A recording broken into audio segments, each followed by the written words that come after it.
Welcome to episode 16 of Rock Talk with the Silver Fox. Today, I'm going to be talking to a band I met about 2.5 years ago. They played at the first show I ever, not the first show, pardon me, the first Rock to Stop show they were on. And today I'm going to be talking to Solar. I have Stephanie, Brad, Larry, and Donovan with me. How you guys doing today? Good. Thanks for having us, Gary. Not a problem. Like I said, 2.5 years ago, when I was putting together my first time working with, actually, God, it's more than that. It's 3.5 years ago. This will be your the third or fourth one. Yeah, it'll be our second one with Rock to Stop, but probably almost 3 years since we talked to you, met you. Yeah. Okay. So, when I was doing that, you came recommended to me, and from Daniel Fessler,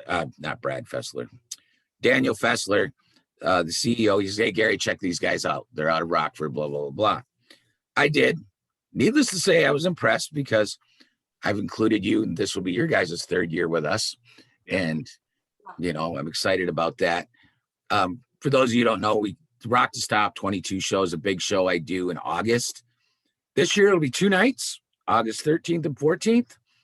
11 bands out at Sweet Minnehaha Campground in Broadhead, Wisconsin. When I first met you guys, it seemed like you were really kind of pushing a lot of covers. And now when I'm looking at stuff, it looks like you're releasing your own new CD with all original songs. Are you changing directions, or has it always been that direction and I didn't realize it? Well, in fact, we had always had one cover in our entire set.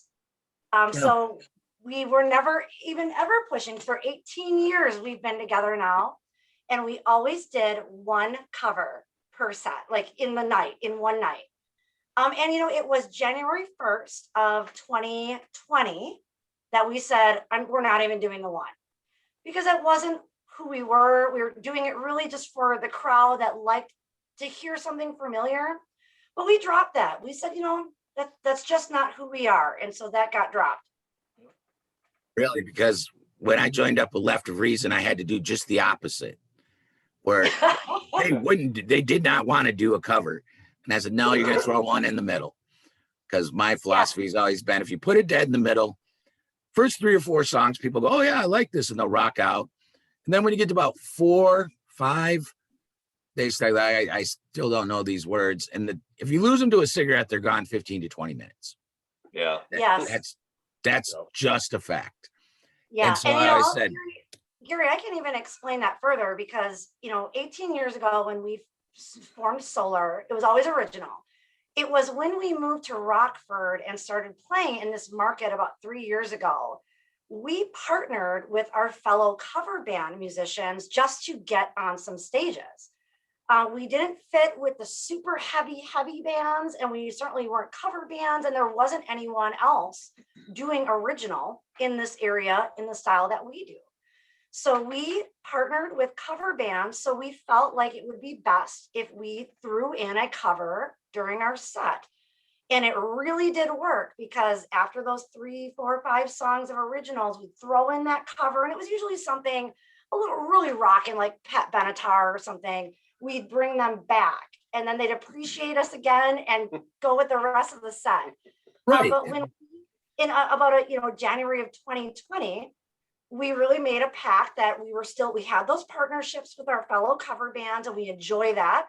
But we were also now working with other original bands that we said, okay, just to be true, we're going to drop that. We don't need that anymore. And honestly, one thing that we found is we were writing so many songs. I mean, we'll talk about our new CD in a few minutes. We've already got most of the next one done, and this was released basically last week. We're writing, and we were talking about, well, what song of ours are we going to drop so we can play a cover to appease a few people? And we said, we're not going to drop any of our songs. Yeah. We're going to do all of our songs, and we're just going to hammer them out, and it's worked. So I worked for I managed a a cover band for a couple of years, 3-4 years. And you guys were partnering up with cover bands, and it's a different world. Yeah. It's completely a different world between the originals and the cover bands. I don't fault either one of them. You know, No. I know for whatever reason, sometimes the original bands have a riff like, oh, they're just benefiting off somebody else's music, but end of the day, it's entertaining. Right. Yeah. I understand what you were saying. Being from, we're generally from the Rockford area. We're not from Rockford, but you're right. Sometimes it's very hard to fit in sometimes in this area with bands that are not super heavy, that don't go to the screamo or the growls, and which is fine if that's what you're into. At the same time, you don't fit into the cover band stuff, because that was a fight I went through for probably a good year of hunting down bands that rock but aren't Yes. death metal. Yes. Right. And there's some good ones that can do it, but sometimes you end up just being the band that clears the palate for the crowd, Right. Right. And Very we also struggled to find other bands that even were in the same genre that we are, because even our very good friends in other original bands around here also don't sound like us. So pairing up has been very difficult, but we have paved our own way. And now we are very secure in who we are, our message, and what we present on stage. It's always a performance. And one of the things that came out from the relationships we have with the cover band is we were able to adopt our bass player, Larry Williams. He was playing in a cover band. And when we were looking, one of our founders of our band, we originated in Mankato, Minnesota. Okay. And our bass player, we had moved to several states, but when we landed here in Rockford, he was driving 11 hours round trip to play. He was at that show that you first saw, that bass player. Wow. So he shared about 2 years with us, and then eventually said, Steph, Brad, Don, I can't do the trip, my family, my work, and it's just suffering. So we understood it, and it was a peaceful parting. But we said, who are we gonna get?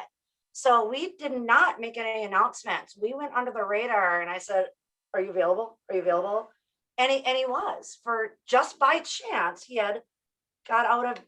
wasn't with the cover band anymore. Yeah, I had just left the cover band I was playing with, because after a while the grind gets to you and you keep playing the same covers and you just don't want to play them anymore. So I was taking a break, and I got a phone call saying, hey, we're looking for a bass player. Do you happen to know any? This is how many gigs we're average of playing a year, all original music. No money. No money. So, my big thing for all the cover bands that I played in, I was always looking, hey, I want to write some music. I want to play original.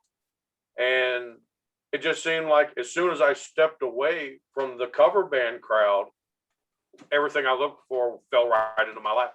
And we hit the jackpot. And it's funny though, I remember Stephanie came to me and she said, well, what about Larry? Like, And I said, Larry? Oh, we all have our days, But Larry's he's been the perfect it's been fit. a great Perfect move, fit. right? Absolutely, because he's a real metal player, brings that heaviness that we wanted, because we were moving in that direction. And he's a great riff writer. So Yeah. that has been great. And the hair that helps. And he's got hair. Yeah, Blonde but I hair, would man. say, Who cares if it's gray? Hey, it still flies around.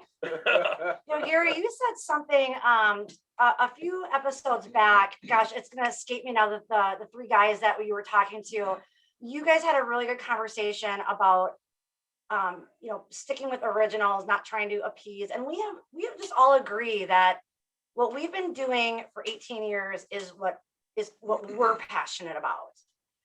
So you do things to market yourselves, to get in, you build relationships. When it comes down to it, we do it for ourselves.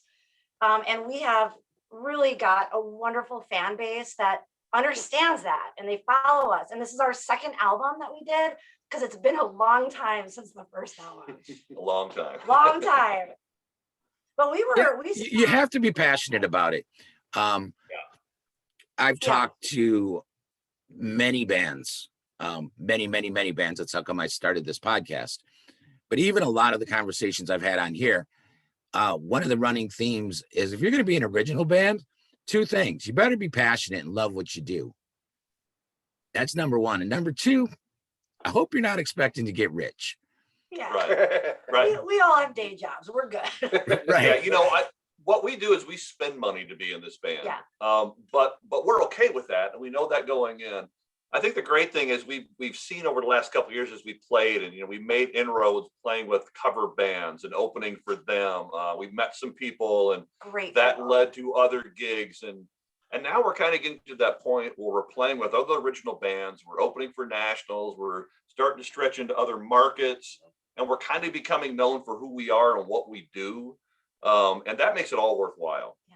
Because we make music for ourselves, purely 100%. If people like it, that's great. That's a complete bonus. And now we're seeing that more and more as these markets open up to us, people are liking it. And so Yeah. that's great. Yeah, I saw you guys recently open for, we're on the opening bill for Tantric. Yeah. Yeah. Saturday Yes. night. Yeah. Yeah. Strangely enough, there was 3 shows that I really wanted to go to Saturday night. I had you guys over at Tantric. My old band Rockstar was down in Beloit, I saw that. Yes. and Lines of Loyalty had their CD release party Mm. at the 1175. They were, what is that? Is that Kansasville 1175? Yeah. Okay. Gotcha. So we were supposed to be on tour with those guys last year when they were still mixed company. Yeah. And I'd never been to 1175, a whole bunch of things. And I was like, okay, I literally shook a dice and had a 6-sided dice. 1, 2 goes to Back Bar, 3, 4 goes to Beloit, 5, 6 goes to Kansasville. It was a 5. So, but I did see the video and it seemed like there was a great turnout and there was a great reaction to you guys there. There was. It was a packed house, safely with masks, of course. Of course. Of course. Right. 6 feet apart. 6 feet apart, right. But it was a great turnout. We had a lot of our fans there, as well as people that were there to see Ignescent, as well as Selfless and Tantric, of course, Tantric. Yeah. But what was really great is you could feel the energy from the crowd that the back bar was open again, and everybody wanted it so bad to just rock. So we almost couldn't miss. And we sold so many CDs and t-shirts that night because they were with us that night. Every song, they enjoyed it. And we gave, 150%. There was times like, gosh, I don't think I could catch my breath sometimes, but it was a great turnout. We felt good. The energy was there. That feeds right off the crowd. What a great show that was. Yeah, it was fantastic. I went to a show at the Back Bar, I think the weekend before. And you're right. You can tell that people, Yeah. I was saying a couple weeks ago, even in the beginning of this is 16, so 14, 15 weeks ago, I was saying, when we come back, I think music's going to come back with a vengeance. Yeah. Mhm. My only 2 questions was, how is it going to come back? Because the only constant thing in the world is change. And who's going to survive? Right. And what I meant by that, real simple, which venues were going to survive, which we've lost some great ones, Yeah. Yeah. and which bands are going to survive. And we've lost some great ones there too. Yeah, it's And- interesting. We were talking to the guys in Tantric backstage. We were talking to the bass player, actually, really nice guy. And he said they usually play 175 gigs a year at least. And they played less than half of that. So when you're a touring band out there, Yeah. and that's how you make your bones is out there playing live, and you get that many shows cut. It's tough. That's absolutely hard for them to swallow that, I'm sure. Last year, Left of Reason, we normally play 100 to 150 shows a year, somewhere in there. Yeah. Very rarely at home. But last year, I had them scheduled from March to July, 3 days a week, all the way through. Like every sixth weekend, I gave them off. It's like play 6 weeks. Okay, take a weekend off. Lay out 6 weeks. And there was a 2-week run in there. We ended up for the year of 2020 with 4 shows. Wow. Yeah. That's a hit. That's a lot of canceling. Yeah. So, It's a lot of canceling, so- but venues canceling. so I know from that fan base and other bands like yourselves that I've been talking to, fans are ready. They're Yeah. ready. Honestly, if people want them to wear a mask, put a mask on. Don't be dumb. Yeah. Yeah. I mean, I don't want to get into the politics of wearing a mask, don't wearing a mask. I will get into the politics of if that's what they're going to require for the venue to open, And do it. Right. Yeah. you know, Yeah, wear the mask absolutely. where you go in, sit down at your table and drink your drink and take your mask off. And we did and I think the other night it was really good. I mean, people followed the rules. People were great. They came up to our merch table. They had their masks And on. we always had ours. I'm not saying everybody's perfect, and Right. including ourselves. As the night goes on, and it gets a little bit more Right. lax. But I think that it was very well structured there, and it was apparent the staff was wearing masks, Yeah. and so that set the tone. Oh yeah, I wouldn't allow that. Yeah, we were pretty lucky in 2020 that we didn't lose a lot of shows because we weren't doing a lot of evening bar shows or venues. Most of our summer are bike nights, festivals, veteran benefits, and so on. We are all 4 of us. We are Harley riders, and so we do a lot of bike nights, and we cater to that crowd as well. And we were well received with the bikers. Oh, I And know then that. the Rock to Stop. That's probably the event for us of the year to do Rock to Stop. We have 2 veterans in this band, so it Thank you for your means so much service. to us. And that's really how I found you, Gary. I saw that one year the Hope and Anchor posted that they're going to have this all-day event, That's right. and I said, "Wait a minute! Like, first of all, we love the Hope and Anchor. I can't. There's too many beers there. I still haven't tried." Right. But I'm like, we got veterans. This is what we do. And I reached out to Hope and Anchor. They very nicely said, reach out to Gary. And I just said, I don't know, Gary, maybe I'll just take a shot. And you did. You took a shot on us. Thank you. And we have built a relationship since then. Derek Fessler had seen you. He is the CEO of Rock to Stop 22. Yeah. And he's turned the music side of that whole show over to me. This will be my 4th year of doing it.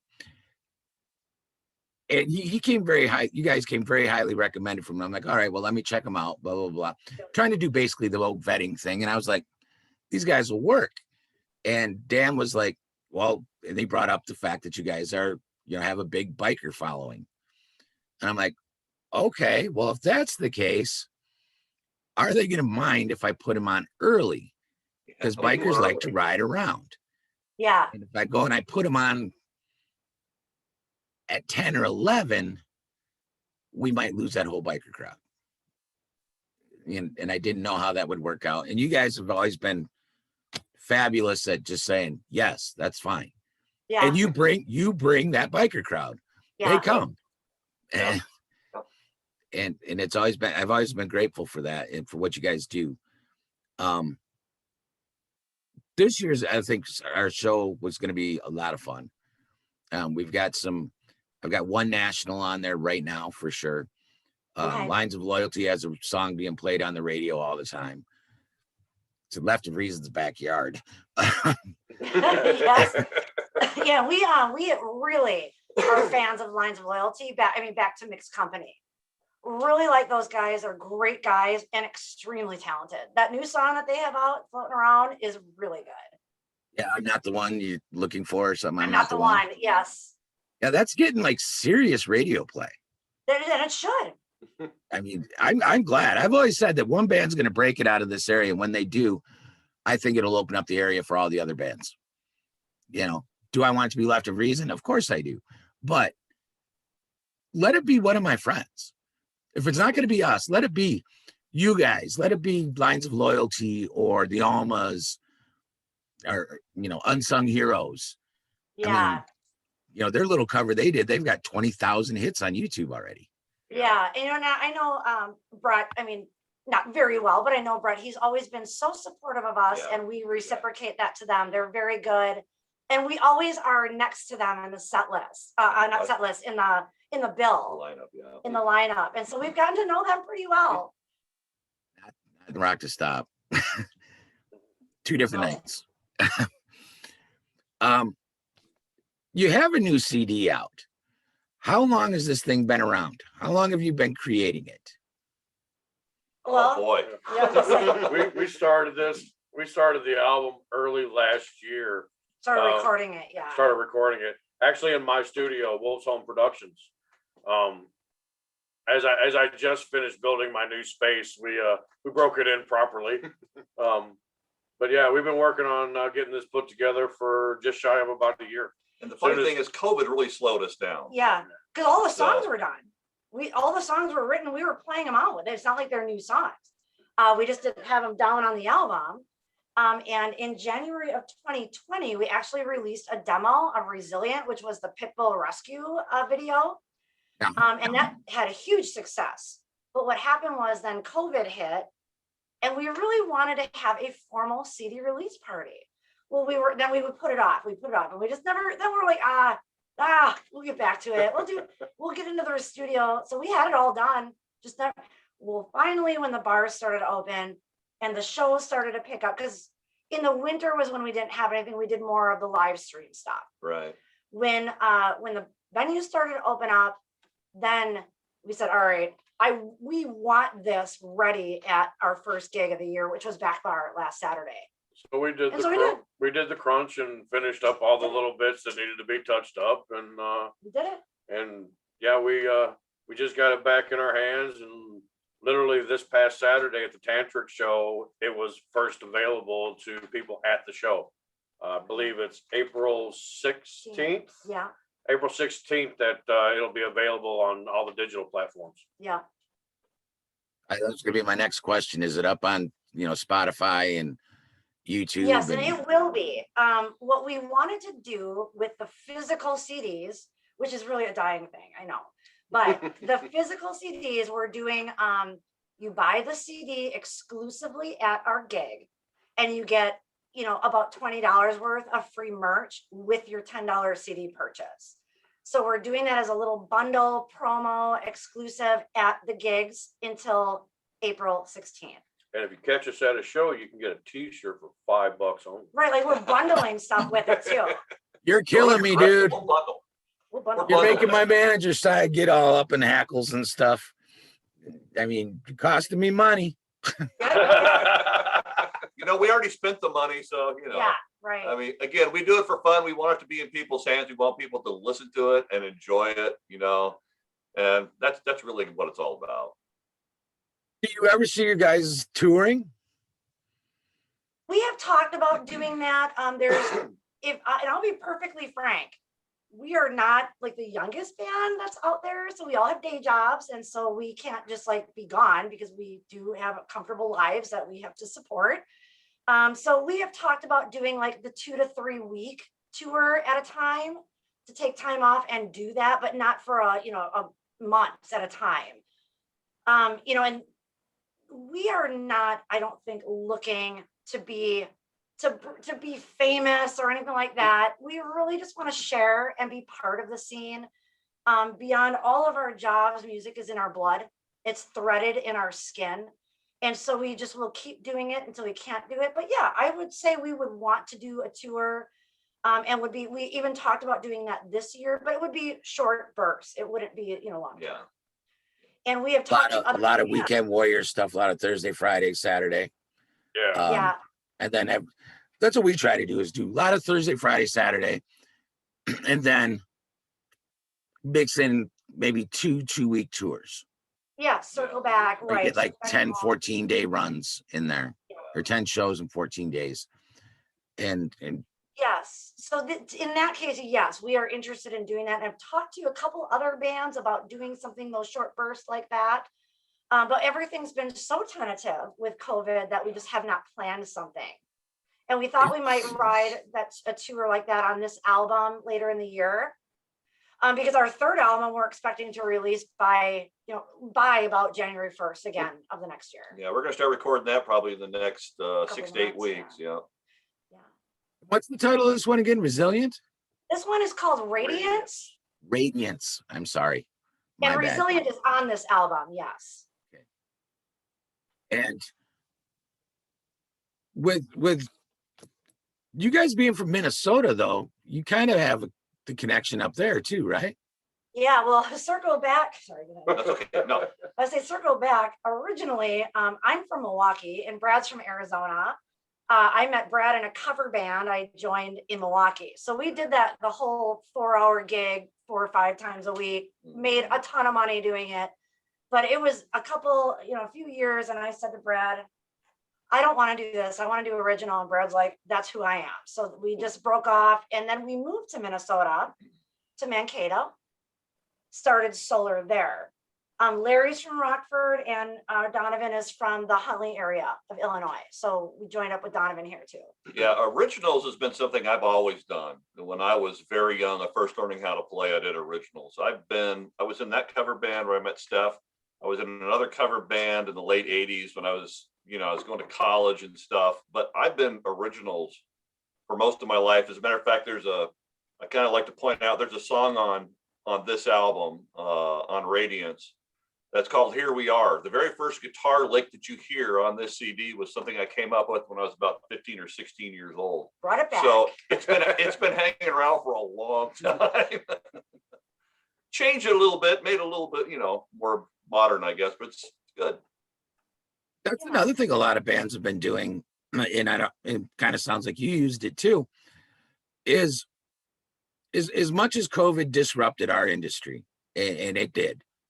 It really did. It just kicked us all right in the nuts. Very nuts. One of the things that I think happened, or I hope happened, was we had time. Now, did a lot of us slow down? Absolutely, in everything we did. And you guys even mentioned it when it came to recording, it slowed you way down. Yep. But the hope is that everybody had the chance to put out some of their best music. Yeah. And one of the other things I've noticed is bands have revisited stuff that they haven't played on stage in years. Right. Yeah. In years. And man, that was a really good song. And then they Yeah. rehashed it. They went back, redid it, made some modifications to it, and now it's back. Right. And it's almost presented as new, but is it really? Yeah, it is, because it's rehashed and nobody's heard it in years. Right. Right. It's new to everyone else. It's funny because if you look at our set list that we played just the other night, a few nights ago, there was one song that we wrote a month ago, and this was the first time we played it live, and it's tough and it's aggressive, and we were really hanging on to the tail of the tiger on that song because it's not easy to do. And then there were songs that we had that were 15, 16, album. 17 years old that we played as well. So, I mean, we do absolutely mix it up. There's old and new for sure. You gonna say something, Larry? I'm sorry. Oh, I was just gonna say that even though it was the first time that we played that Oracle out live, I mean, the crowd grabbed onto that one and just tore it apart with us. Yeah, they So, did. Yeah. That's one of those songs that once it starts, I mean, you just have to ride that sucker because it doesn't slow yeah. down. Right. Yeah, the drummer knows. And we have, we tweaked the set list a little bit for this show coming up on Saturday at the Brower House. But one of the gigs we have in April is a little bit lighter. It's local. It's at one of the just a bar here in the area that we are going to pull more of the softer side of Solar. They're always still pretty hard rocking, but there are some that are really throw down and some that are more like, I think that crowd would like. Yeah, the Karen crowd might still think they sound like Slayer, but I think most rock fans would not think that. Right. That's got to be a question for you guys. I think it's very accurate to say that you guys aren't an outright biker band, but you definitely have a biker following. Yeah. Yes. I mean, you're not the band. I may be wrong, but I haven't heard you out there going out there playing Gone to Be Wild, you know? No, no. no. Yeah, just, No, I we mean, would not you do play that around bikers, they go nuts. It's like, you know, They Right. do, they do. Yeah, I would not say we do traditional style biker music, but I think that as a whole, we are very straight, legit rock. Some of it's heavy and some of it's not. So we can really, our songs and our set list, we can really tailor to what we predict the crowd or the venue is going to be looking for. But we are also very flexible and versatile that we can change at a moment's notice too. Yeah, and I think one thing that we like to showcase in our band is we care about the melody. No matter how rocking the song is, we want it to have a really good melody. We want it to be a memorable tune. And also we care about vocals. I mean, we do harmonies. We have an incredible singer and front person in our band. It's the only thing I'm good at. So we don't want that to be overshadowed. So I think good songs and a great performance always translate. Gary, you talked about that on one of your earlier episodes with another band. I can't remember their name. There was 3 guys. I liked them. Was it Ruins? Yes, thank you. What a Okay. great bunch of guys that was. I enjoyed that episode so much. They were very down to earth, very smart. You talked about just that, just being flexible and knowing your crowd. And I think that we do that pretty well. Do you find yourselves making changes to your set list on the fly? Sometimes, yes. One thing we almost always run out of time. Sometimes I don't realize how long-winded I could be on stage. So maybe I take up, too many minutes of talking. I'm not that bad. But we do have to cut out sometimes time doesn't allow for, or, if you're in a lineup with a bunch of other bands, maybe they're running late, getting off the stage or something that we get cut down. That has happened to us where we're right in the middle. The first band goes too long or the sound or whatever, and then we get cut down. But we do And absolutely we those will changes. change songs. Steph is great about turning around and saying, all right, let's drop that, let's go to this, and we'll just drop it in and go. So we do that Yeah. fairly often, I would say. And also, if the crowd is not that entertained by us, you're not above setting the drummer on fire to get people excited. It's only Yeah. happened Don't do it. before. Yeah. What Stephanie was saying for any of these other younger bands out there that may listen to this, and I hope they do. I put on a lot of shows and I've been to a lot of shows. And if you want to get into the crawl on the bad side of a promoter, a stage manager, a sound guy, an owner, go ahead and go over schedule. Right. Right. Yeah. I mean, since we're pulling back the curtain a little bit, there's a band thread that goes on when we'll use the Rock to Stop 22 as an example. And every year, every band in there knows, I don't care what time you start, but you're done here. Right. Right. If you hurry up, get up there and you can fit in that extra song, that's awesome. Right. Please don't go over, because Right. when you screw over the bands behind you, honestly, the headliner doesn't they're not going to cut their set short. Right. It's going to be one of you guys, Right. and Right. just my famous line, don't be a dick. Right. Right. Yes, I try to remind these guys all the time, Don't be dicks. don't be dicks. I think we're actually really good about that. We pay attention to time. We're one of those bands that if there's 3 minutes left, but we're afraid the song might go a little over, we'll stop We're early. done. We won't go over because it's happened to us where we've had to, go up and pull the other band's drum kit off the stage because they've already cut 10 minutes into our, 35-minute set. Yeah. So Right. we don't do that to other people because we don't like that done to us. Yeah. And we've been doing it a long time that we know how to get our shit off the stage and get on there. And, we don't even need much of a sound check. We sound okay. Like the sound that's going to come through, it's on the sound guy, not on us. So we can really just kind of go and roll. If I'm not mistaken, I think our record is 5 minutes. 5 minutes off the stage, right? That was our record. That works. That's why that's why on many of my shows I actually have guys assigned to get you off stage. Absolutely.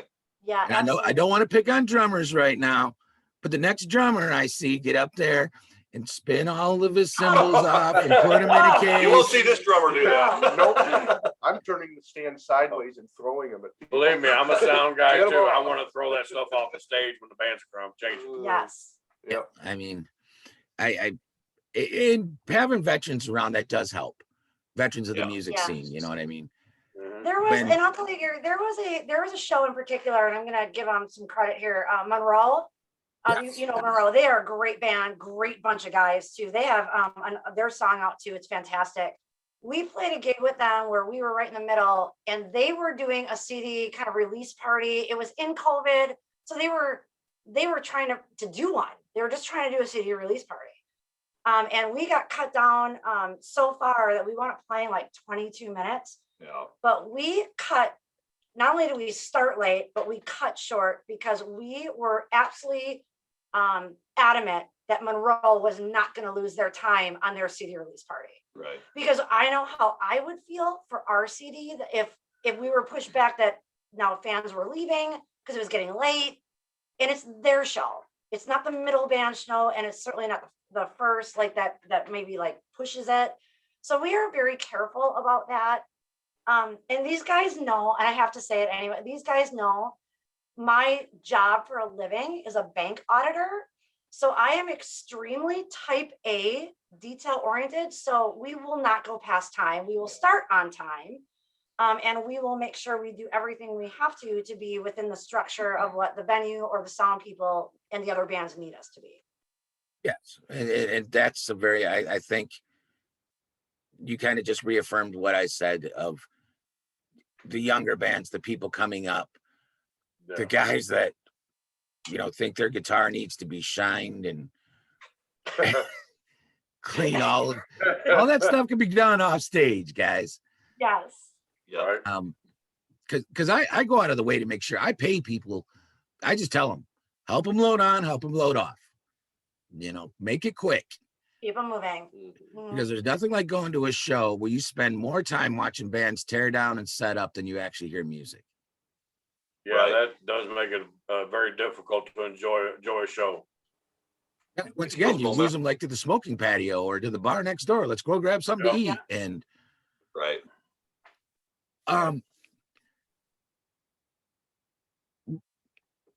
Resilience, is that it? You just gave me Yeah. the name. I need to write Resilience. Radiance is the name of the album. Radiance. Yeah, Radiance. Yeah, Radiance. Radiance is the name of the album. I need to write that down. Radiance. And It's your I think, second CD in 18 years. yes, we did our first CD in 2006. We're like Def Leppard. Well, Gary, Okay. what happened was Brad and I moved to California for a long time in between.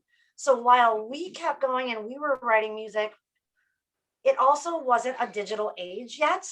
So we didn't have just like a platform, social media platforms to just put out, videos and music and stuff. So we were doing all this writing, but it wasn't until we returned to the Midwest and really like started again. Yeah, I got solar So going. we had radio play. We were in Mankato. We had with our first album, radio play. Actually, we had some pretty good popularity up there. It was a college town. And that was just a self-titled album. And a couple of the songs that were really popular were Behind Closed Eyes and One Step Closer. And in fact, we closed with Behind Closed Eyes at the back bar the other night. So it's still one of our most popular songs, most requested songs. The confusion with Resilient is that, okay, the album is called Radiance, but Resilient was really truly the first single, even though it was just a demo at the time. And it was very hugely popular because the song was written about rescue animals, specifically for us about pit bulls. We participate and donate heavily to a pit bull rescue. And so we wrote that song about those dogs that are just waiting to be rescued and how resilient they are once they're found and they find their families. And any animals, it's not just pit bulls, but it also then morphed into, we had veterans tell us that resilient song made a difference to them, the words, the lyrics. So it became even bigger than just about the animals. So we had a year of that song before this album even came out. So that was the most popular song name off of this album. Funny story about pit bull rescue. It would have to be, well, in October, it would be about 7 years ago. At my 20th wedding anniversary, my wife and I, we went down to New Orleans for 6 days Fun. and hung out, I mean, stayed in the French Quarter, did the whole French Quarter thing for too long. Um, fucking You way too remember. long. French Quarter is fun. Well, the problem is from my, considering I'm pretty much semi-retired now, I'm still in the habit of waking up very early. And the wife and I, we would wake up like at 5, 6 in the morning, and we would go down, we'd walk the quarter and we'd do our little walk, and we stop at our favorite breakfast place and blah, blah, blah. And about by 11:30 noon, few cocktails, you know, you're in New Orleans. It's okay. We would head back to our hotel and basically take a nap. But we always make the joke, and it's true, as we caught up a pit bull rescue and we never knew we were behind. We never watched that show until we were in New Orleans. And I think we watched like 4 seasons. Like, Oh, that's the Villabos. Villabos? yes. Villabos Pit Bull Rescue? Because they had moved from California to New Orleans. That's right. Yes. Some of them were in California, so some of them were in New Orleans. We weren't watching them film it. We would just, you know, you'd come back to the room like, I'm tired. Turn on the TV and, oh my God, guess what? Pit bull rescue's on again. You know, Yes. Pit Bulls and Parolees was the name of that show, if I remember. you're right. That's That's exactly what what it it is, was yeah, called. yeah. Kia. something, Kia, yeah, yeah. something. Yes. Yeah. But Brett, we've always been you're a pit bull. Like we all have been dog owners and dog lovers, and pit bulls was just that misunderstood, that unawareness, the creating awareness, and that. And so when we moved to Rockford, okay, we were in California. We participated with a pit bull rescue there called It's the Pits. We brought our dogs with us here to Illinois. As they passed, we had to find another pit bull rescue, and we participate with Players for Pits Rescue out of the Schaumburg, Carroll Stream area. And I don't mean that we do rescue, and that's always a common misconception. We don't rescue dogs. We adopt our dogs. We have fostered, but I mean, we participate in fundraising. Our band, Brad and I, we every year annually, we coordinate and lead the Pits and Pipes Pit Bull Rescue Ride. That's hard to say. It is.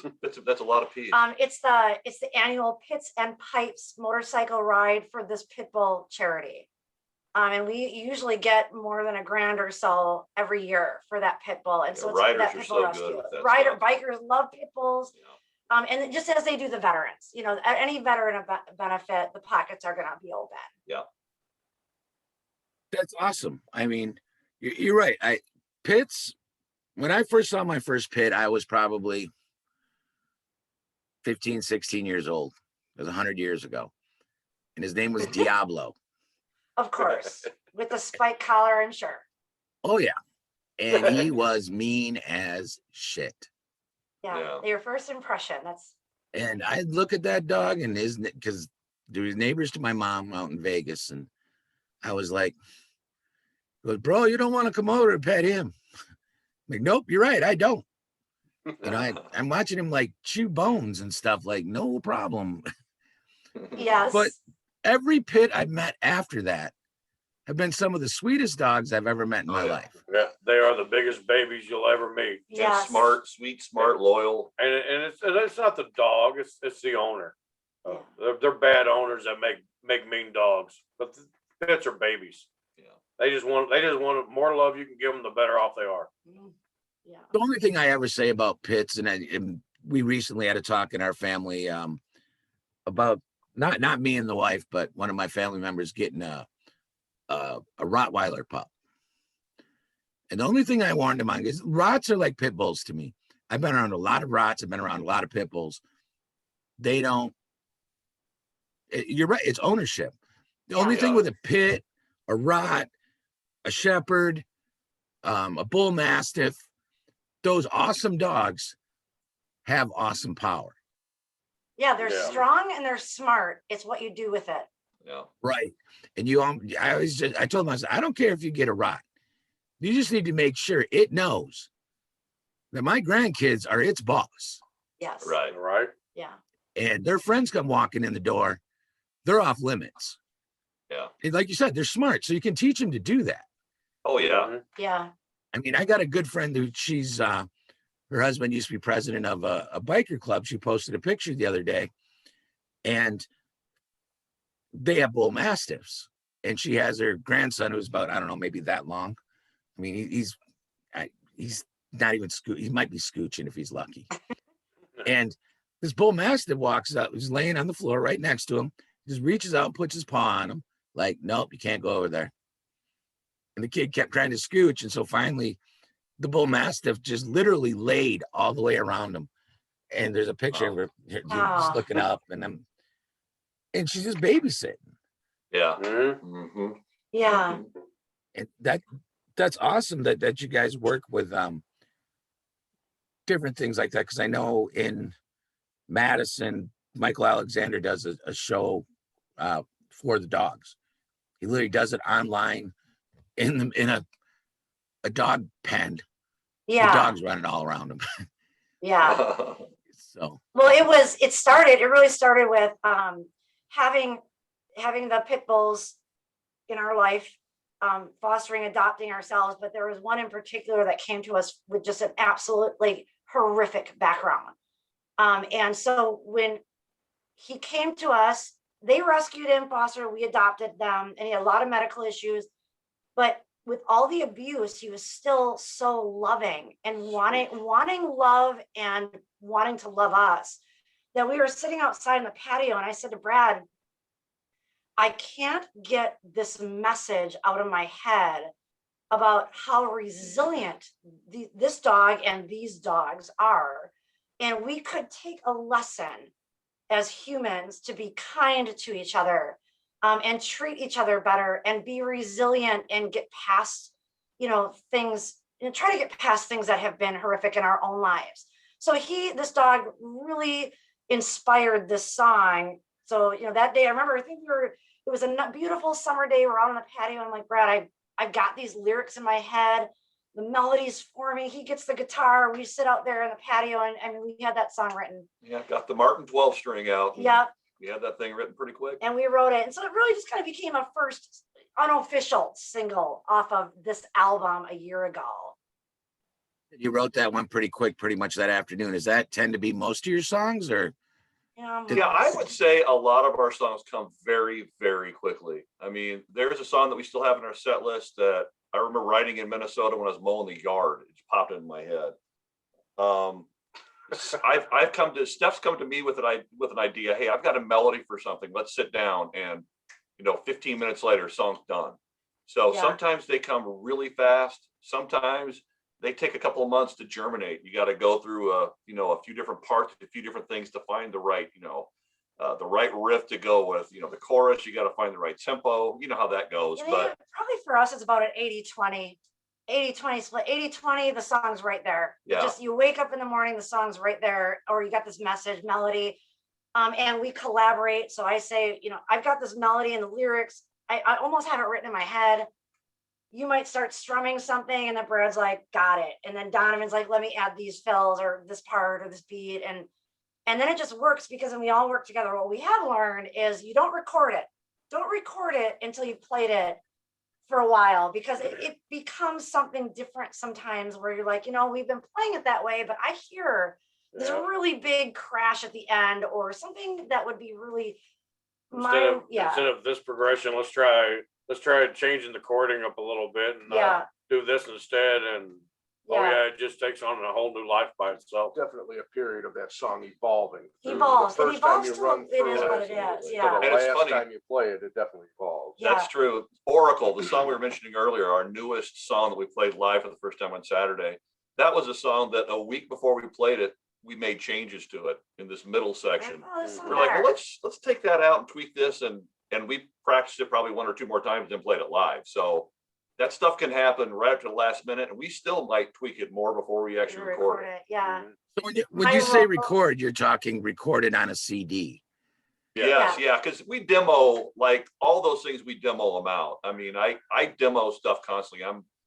I'm a horrible serial demo guy. So I've got my drum machine. I'm like, Donovan, play just like that. But guitar players program in these impossible drum beats for drummers all the time. So Impossible. yeah. Yeah, in my role, because I don't play an instrument, obviously, is performance, fronting, vocals, but I do participate because I like to hear the song from the perspective of sitting in the crowd. So I can always help with arrangement Oh, yeah. or dynamics and finesse and those things. I hear those things where I'm like, Donovan, if we did a crash, these crashes in this progression, that would really change the dynamic. And so that's been my role in order to contribute to writing the songs. Well, and lyrics and Well, I write a lot melodies of and- lyrics, in the melody. I do. If you So hear our all of you songs, write? Yes, Then I got to ask you each this question individually here. you start. How many times have you brought a song to the band in your head? You know how it goes. And when it's done, how close does it sound like it did? Oh, when you left field. I can't, well, since I joined Solar a little over a year ago, 3 or 4 now.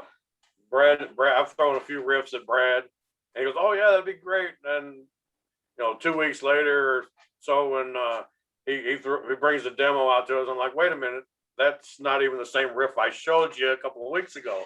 Oh yeah, But it but it's works. close, but it works. But it works. So things like that happen all the time. You catch in the ballpark, and then you kind of meet in the middle. Yeah, and I don't want to cut you short, but I do want to give you credit here, and Donovan as well. Brad and I have been primary, like lyric writers. Sometimes he's 100%, and sometimes we collaborate. Sometimes I'm 100. Well, there's times that like Brad hears a Mhm. melody in his head, and he kind of mumbles it out to me, and then I start trying to pull bass lines together from what And it works. he's kind of mumbling out of what he's hearing in his head. So But I've and- asked both of these guys because lyric writing always just starts with the words that you want to say. What's in your heart or in your mind that you want to, and it's not about telling everyone else. It's about what do you need to get out from inside you to release something. I need to tell this message for myself or whoever will listen. So these guys all will maybe jot down verses or lines or a really strong line that we'll bring and collaborate, and then I'll write into a song. oh yeah, there's always that odd text message where you get that one liner. It's like, hey, this won't get out of my head. Do something with it. And then we do, and then I will put it in the song somewhere. And there are times that line alone from someone else is a muse to me to write an entire message, the entire song. All I needed was that, give me the topic, basically, and then you write the whole song. One thing none of us can do, and I think we would all agree, is I can't write songs I don't feel. Right. It has to come from inside. But one thing that I'm not is depressed or sad or angry or not in love or bad love relationship. That's not me. So, and then really none of us are. I think we're all pretty positive people, and our message is positive. That I Who can we are attest as to. a band is positive. I can attest to that very much. I remember like 100 years ago when I lived in Europe, I was in a band, and I wasn't good. I did exactly what our super talented guitar player showed me how to do on a keyboard. That's it. I didn't do it myself. He showed me. But what I did do in that band is I wrote all their lyrics. And I remember Sure. having notebooks full of lyrics. And I would sit at practice and I would listen to these guys play.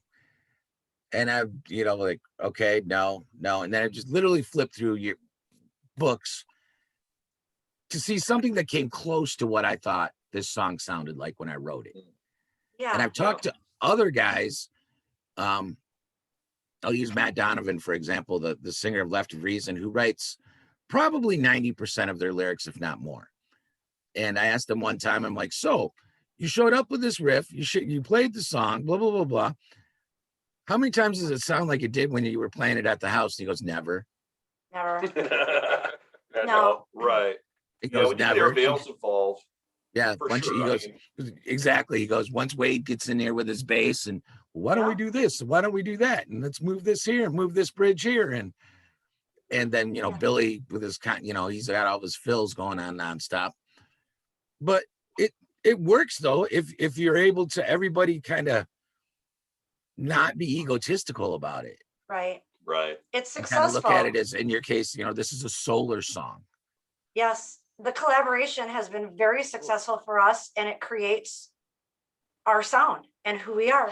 I feel like when the demos come to me, that Brad puts out, as he said, he uses the drum machine and but I think you put them out very basic. This is the time signature on it, and it leaves it wide open for me. Now, it doesn't give me writing credit by any means, but there's certainly room for my flair or my style or my signature or any, whatever you want to call it at that. But I mean, Your creativity. the creativity is, it's probably the better word, but yeah, it's, I think that even the songs that were written prior to me being in the band played now, there's definitely a reflection of my style and my playing fizzled Put into your those stamp songs. on it. It didn't change the song, Right. but it's got my stamp on it now. It doesn't sound like two different drummers playing, the same Right. song. Yeah.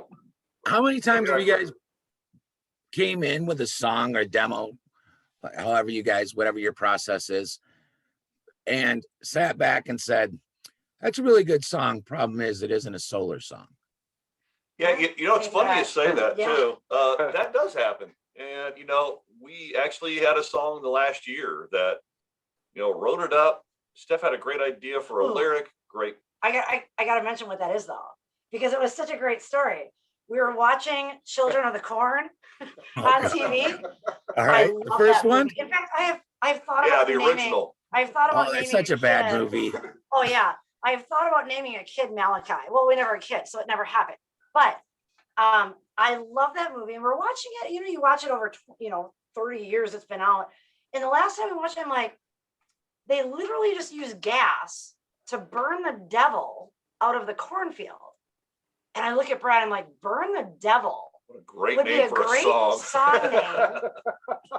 And then the whole song started being, I felt like burn the devil could be about get the devil out of you, like raise your self-esteem. Yeah, the negativity. Get rid of your own burn the negativity. devil out of you. Like Yeah. just be positive and get past whatever the devil is. So we wrote that song, demoed it, gave it out to the guys. Everybody learned it. Sure, We got play it. together, we played it. We were like, It actually made it to a set list. it made it to a set but list. we never did it. It was on the set list on the stage, and we cut it, and it probably We will just- never return. That was We the did last feel show it. before COVID. I don't think we've that played it. got I don't cut even from. think we've played it in rehearsals. No, we haven't. Right. And there was just something to that song. It almost had like a 80s hair band vibe, Which is not us at all. which is So, not us at all. But you know what? Really? That song starts writing it itself, and that's where it went with the melodies, and it just didn't work. So I it's don't want gone. to say that you guys are a total 80s band because you're not. No. But one of the things I was listening yesterday and today, I try to do some research on different things. I'm trying to remember the name of the song that you do, and the vocal line on it and the tone that you used in that stuff. I was like, yeah, she listened to like some Vixen or something like that in her life, and it's going through. Sometimes you do Yes. got that kind of 80s vibe, Yeah, which isn't a bad thing. It's not like you're trying to be Poison. Yeah, No, and you're I not- don't. Yeah. I don't No, but know. sometimes we're influenced by a lot of things. Yeah, I mean, and Yeah. we have my favorite I band in the think- world is Kiss. I mean, Yeah. Yeah. Well, I don't know what that vibe is that I have. I'm just kind of me. The vocal cords produce a sound, and that's what I got.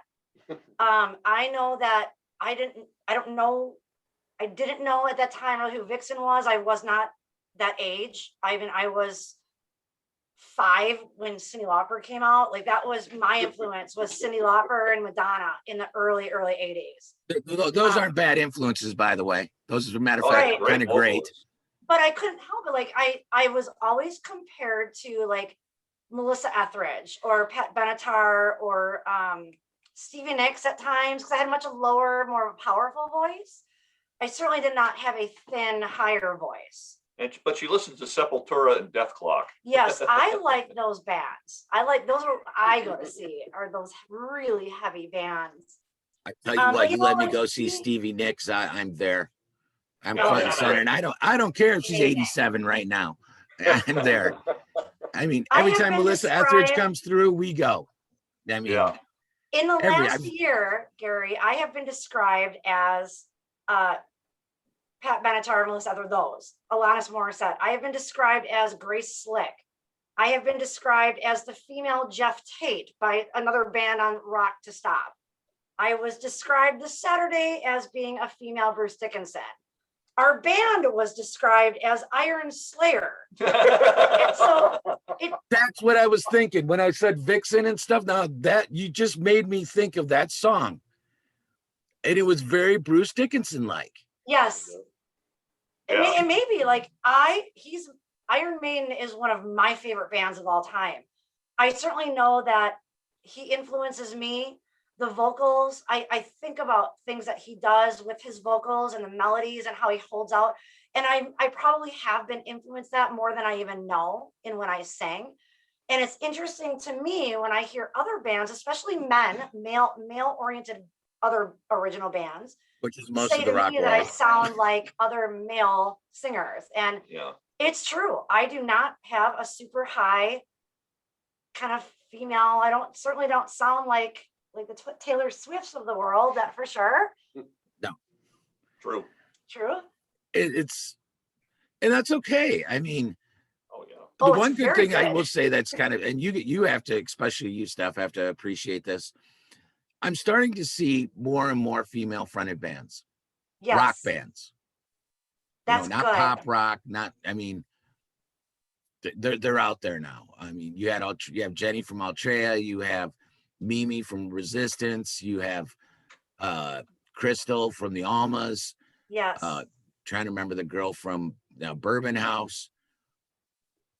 And they're Yes. bringing something new and exciting, I think, or they're bringing back something new and exciting.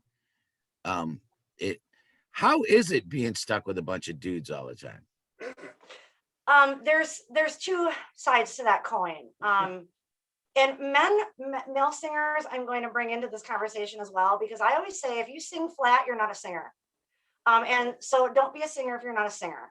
There's a talent there, and it takes hard work to be a front person and be a vocalist. And sometimes I think men get away with it more than women do, because I think when women hit the stage, like, you have to be spot on or you're just not going to be part of it. You're not going to be looked at the same as being as good, in my opinion.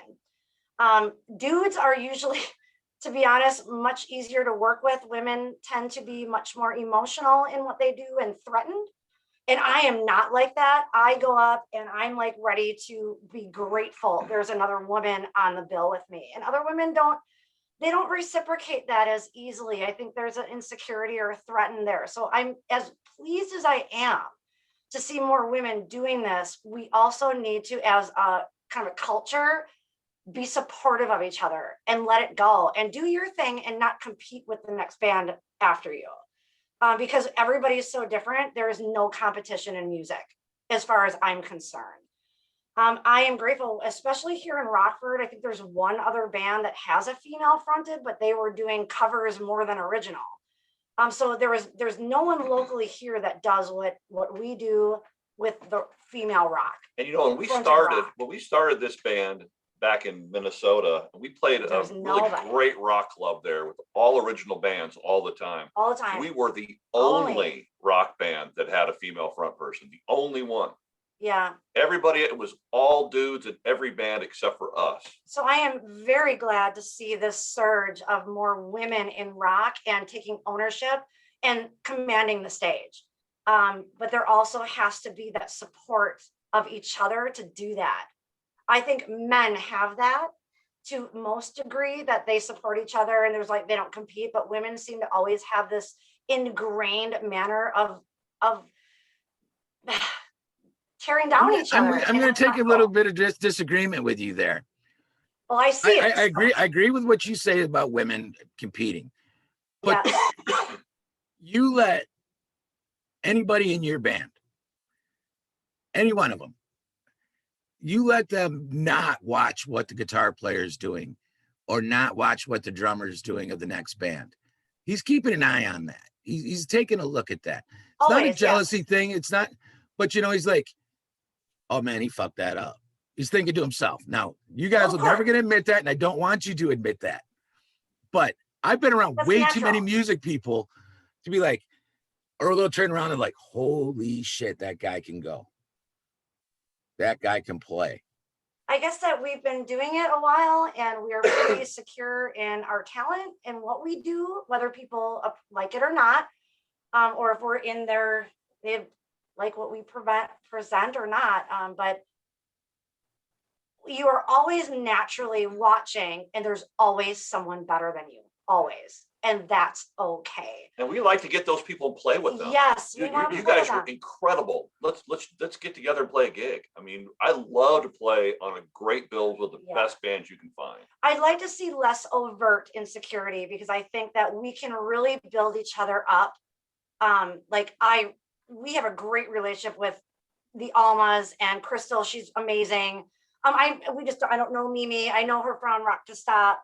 I let fate decide. Tasha is amazing. Like, so Play a gig with them, you know. it's one of those things like, let's just enjoy that we all do this together. And I have really seen such a surge of women since we've got here to Rockford. Since we've got here, it's become something more. And I'm so glad for that because we need more women doing this. I can't even find enough women to fill our Women Rock Rockford event every year Really? that do original. Yeah. I know somebody you might want to get a hold of. Well, we have her lined up. If you're talking about, I don't think it's the band name anymore though. I think it's just her and him. 90 to Harmony? What's that? Who? I'm talking about Chantel, sorry. Yeah, 90 to Harmony? Yeah, I have Chantel lined up. But Oh, we do Women Rock Rockford is an annual event celebrating women that do this. And I started this because I realized there was no other women doing this.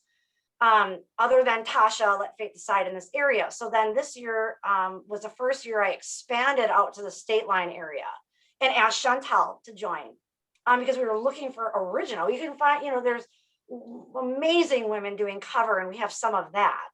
But I am also very careful because this is a local Women Rock Rockford event and State Line area. I can't go too far out because then it kind of defeats the local area. this year at Rock to Stop, I think I did a count the other day.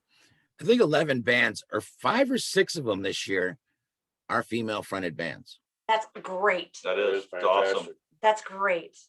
I mean, you guys being obviously one of them. Yes.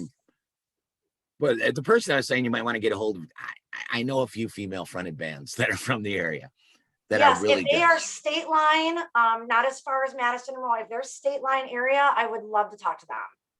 Get a hold of Earth to Clark. Okay, I've heard that name before. I interviewed Adam. They've got 2 singers. They do the 2 singer thing, and they do it very well. Good. But good. but Ari's voice is gorgeous.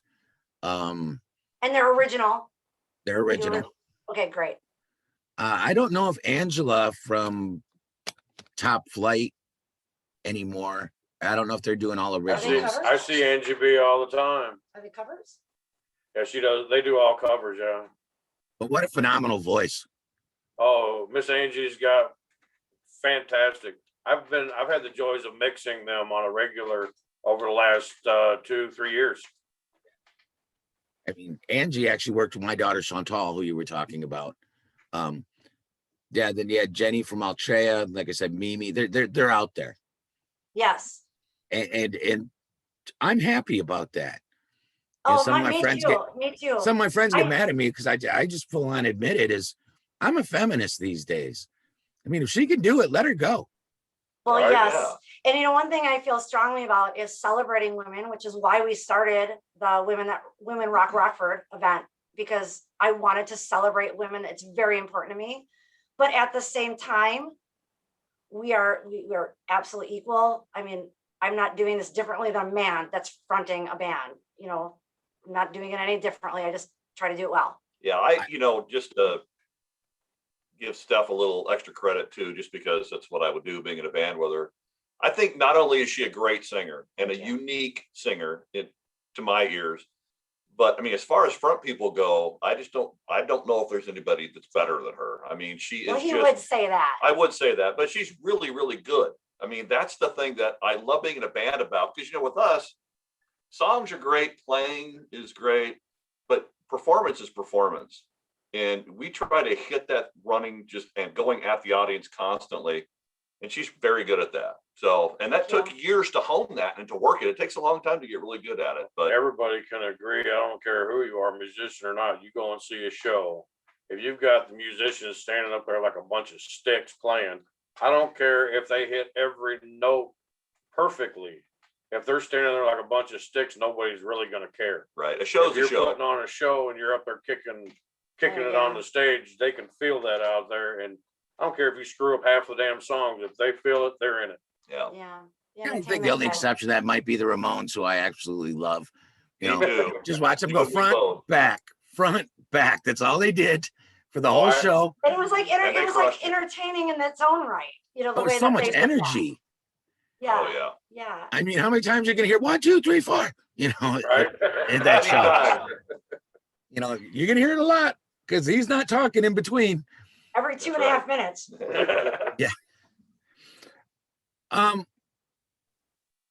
What are your social media sites you guys are working with? Well, we are on Facebook. Okay. And in fact, I wish that I had started Facebook when we started the band, but back then there wasn't a lot of the social media sites. So it wasn't until we really got here that we even started a Facebook page. So we've been around so much longer than what our exposure has been. Actually, Solar 815 band is where we are on Facebook. Yeah, So it- we're at- 815. Solar. at Solar 815 band. Around here, if there's mutual friends, you start typing in Solar, we do pop up pretty quickly. But yeah, the long time that we spent playing in California, that was years of like, we didn't do anything with a Facebook page or anything. Are you on Of YouTube? course. Yes, we're on YouTube. We are on Same YouTube. thing, Solar 815. Yeah. Solar 815 band. Yes, we're still there. And we keep that to very specific videos. Facebook is kind of everything else for promotion. Okay. Yeah. And I talked to Neil Middleton last week. And thank you guys very much for graciously letting me bump you back a week.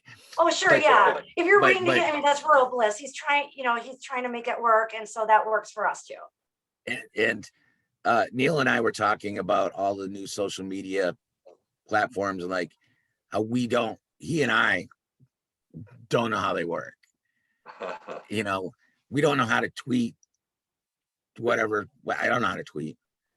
Right. My Yeah. wife discovered how to do it and she fell in love with it, but I still don't want to learn. My kids do Snapchat and all that. I don't know how. Yeah. But for your crowd though, I don't know if that's necessary. It's really not. We've had some push from people that they would like to have us on Instagram. And that might be just the next step is to do Instagram. But everything else, like, yeah, our crowd is truly all ages, but the ones that are going to go out and seek out our music, find us on Facebook, we'll get it from YouTube, and then you'll get it on Amazon, Spotify, iTunes. That easy. My nephew, Tyler Bopp, my nephew from the Almas, originally with Almas. Okay. He and I talk a lot because he brings that very youthful side of marketing and bands, and he's doing the band thing, and he's like, yeah, you should get Steph, you should get an Instagram page. And I'm like, oh, okay, well, why don't you just tell me how to set it up? Because Setting it up isn't difficult because we went maybe with the marketing piece. we went to our bass player's wedding, not this past New Year's, the New Year's before. And the drummer and the guitar player and myself drove from here to Las Vegas. And all three of us were able to set it up. And we had like stupid little bets, who could get the most followers in X amount of time. And we did okay. Yeah. I don't know if any of us have done anything with it since that day, since that trip. Yeah. Right. Right. It's just sitting out there. And But yeah, we have, especially with the new album that came out, and it will be on the digital platforms in a couple of weeks. We also have a actual official video coming too.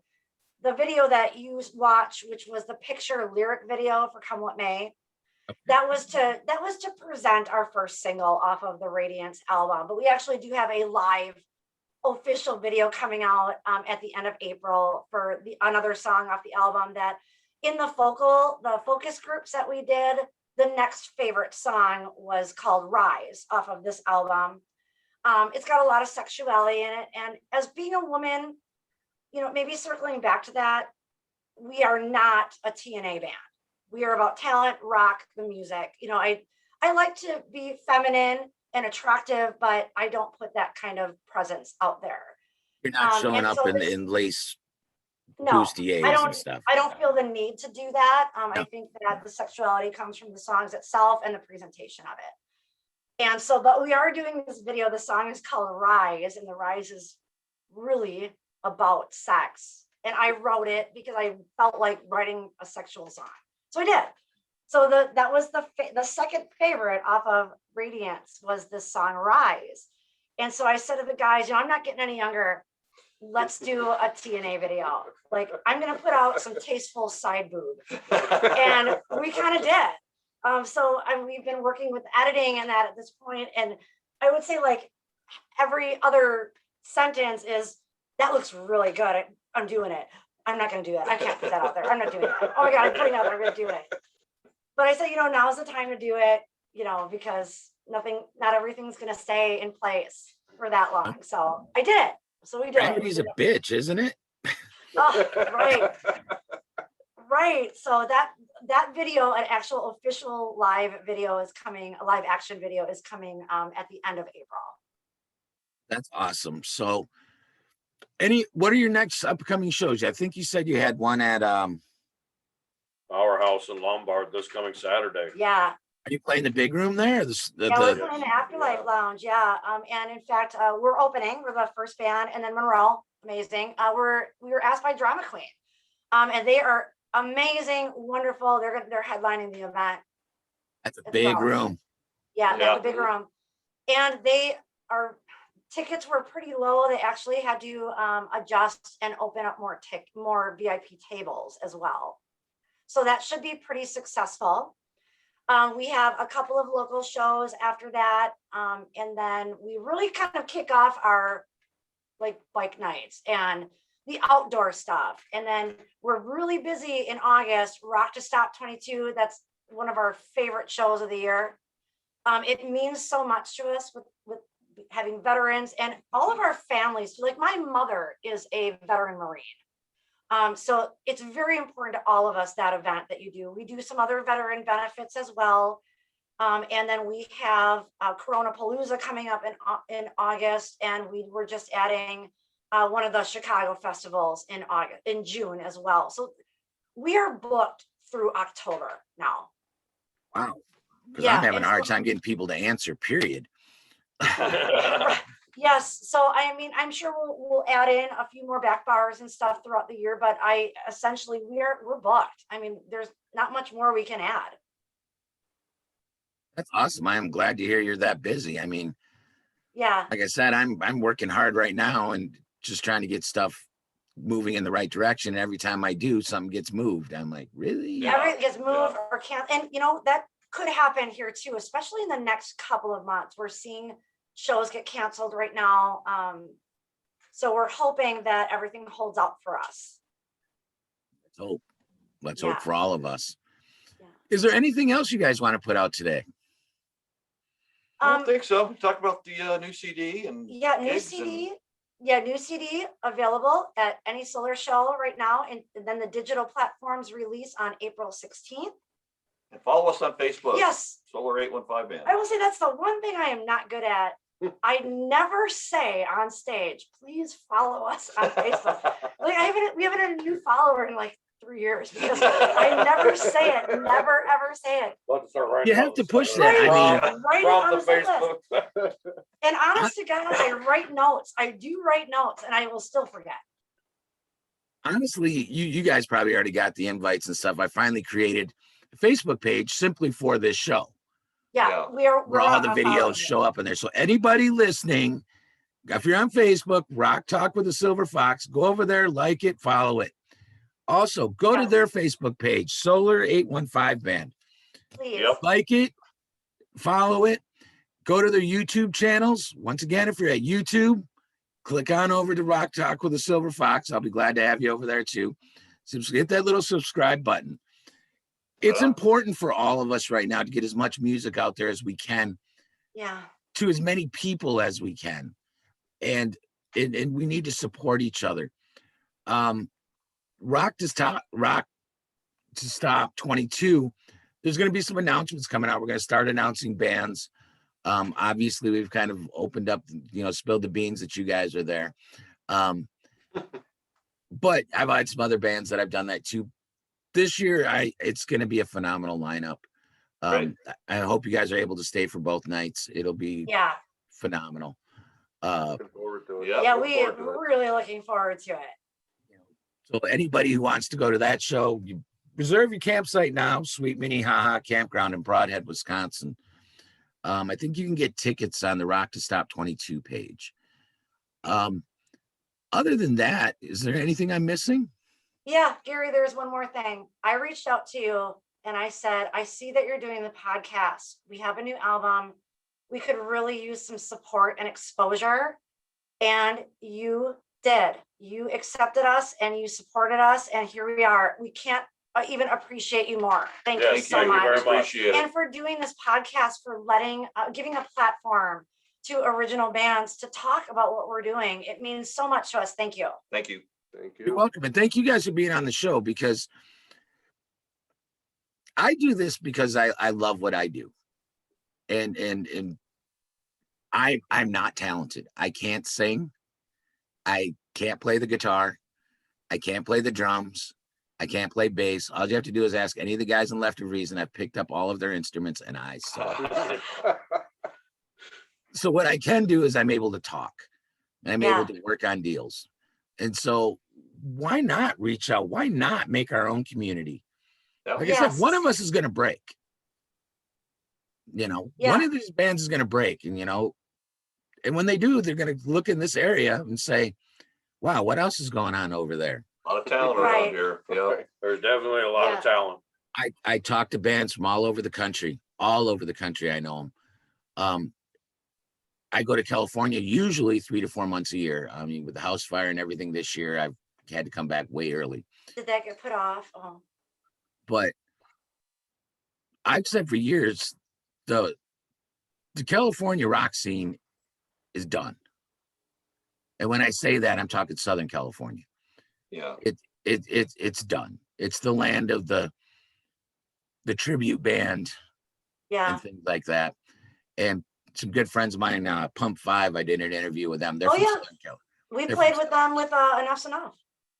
Yes, Yeah. Yeah. absolutely. Steve, I've known those guys 20 years. Super cool guys too. Oh, they're so much fun.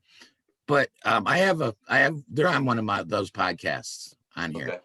Okay. And Steve says at point blank, they are from Southern California. They're from Rancho Cucamonga. Yeah. Oh, yeah. That's a beautiful area there. And they don't play California, period. Ever. Yeah. They're like, nope, there's no use in it. Get to the Midwest where you can make some money. Get to the Yeah. Midwest where people rock. That's right.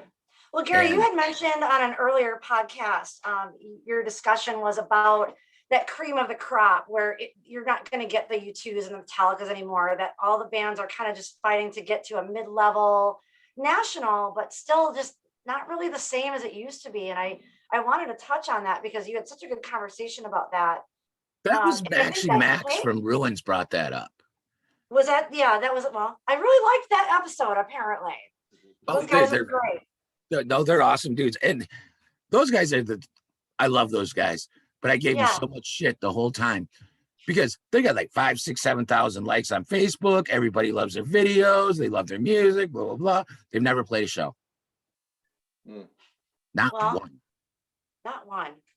not one. They just don't I've want tried to. booking them for over a year. Yeah. They were in Yeah. another band called Hollowell, and there was a whole bunch of drama that went on. And when it was all over and done, those were the last three standing. And Yeah. they said, fuck it, we're not going to do that anymore. We're going to form this. Right, right. I get it. And what they did with Tom Jones is, God, what's that song? Remember Tom Jones from back in the day? What's The up, shut- pussycat? No. Uh, What else did he do? It's unusual. It's not unusual to be loved. that's the That only one? song I know. Yes, that's it. Yeah. Go to YouTube, type in Ruins. It's not unusual. Okay. And watch their take on that song. Because you go Yeah. from Carlton, like, hey, it's not unusual. Right. You go right. from that to complete insanity. Like they Yeah. filmed the whole thing in a haunted house, and it's crazy. It's Fun. so good. Well, you wonder who, even those that break out, there are bands that are filling a radio station. There are bands that are filling Octane, Turbo, Liquid, Metal. So these bands are rising. But I just feel like the music industry doesn't have those huge breakouts anymore. Everybody's fighting to just be that kind of mid-level band all the time. And I don't like that's where we're at. Like I want to see I bands. don't really think get that to take off. they're fighting to get there. They're not Yeah. fighting each other. Not each other. No, not each They're other. trying to get to that point. Yeah. But The right, with problem is digital that, age- that technology, and this is an old guy speaking, okay? 100 years ago when I was over in Europe, and we could go on 6-7 week tours, and we could play with bands all over the place. But back then, back in our day, I'll be 54 tomorrow. See, I'm so old, I forgot tomorrow's my birthday. Well, happy birthday. Happy Yeah, birthday. happy birthday. So bands used to tour to support an album. Yes. Pick your favorite band. I don't care which one it is, but we'll say Kiss, okay? When Kiss Destroyer came out, they toured to support the sales of that album. Now, with all the new digital and everybody in the world being able to put something out there, which is as good and it's bad, there's so much out there. Now you release a CD for an excuse to tour.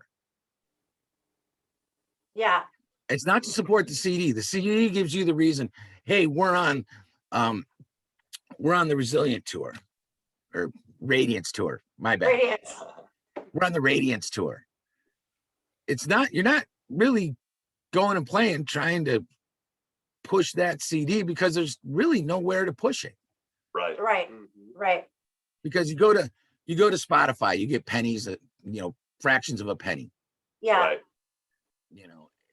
all those streaming things. And we can argue that. And I brought it up many times.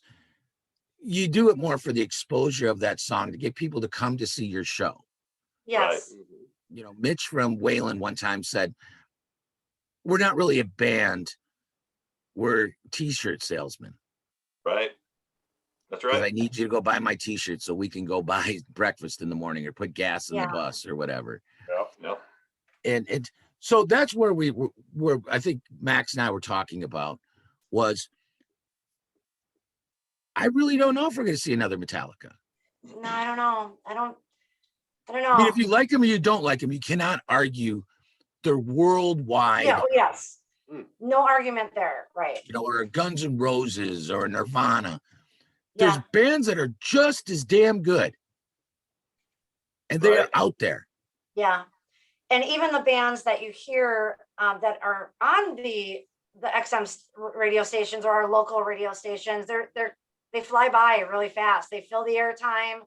They sound a lot like the one right behind it, and they're gone. So there really isn't like that record label push, which that could be good or bad.